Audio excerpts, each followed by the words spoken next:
اور جب ان میں سے کسی کو بیٹی کے پیدا ہونے کی خبر ملتی ہے تو اس کا منہ غم کے سبب کالا پڑ جاتا ہے اور وہ اندر ہی اندر گھٹنے لگتا ہے،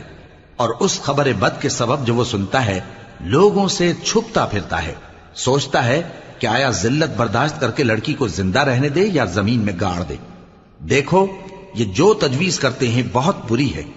جو لوگ آخرت پر ایمان نہیں رکھتے انہی کے لیے بری مثال ہے، اور اللہ کو صفت اعلیٰ زیب دیتی ہے اور وہ غالب ہے، حکمت والا ہے۔ اور اگر اللہ لوگوں کو ان کے ظلم کے سبب پکڑنے لگے تو ایک جاندار کو زمین پر نہ چھوڑے، لیکن ان کو ایک وقت مقرر تک مہلت دیے جاتا ہے، پھر جب وہ وقت آ جاتا ہے تو ایک گھڑی نہ پیچھے رہ سکتے ہیں نہ آگے بڑھ سکتے ہیں۔ اور یہ اللہ کے لیے ایسی چیزیں تجویز کرتے ہیں جن کو خود ناپسند کرتے ہیں،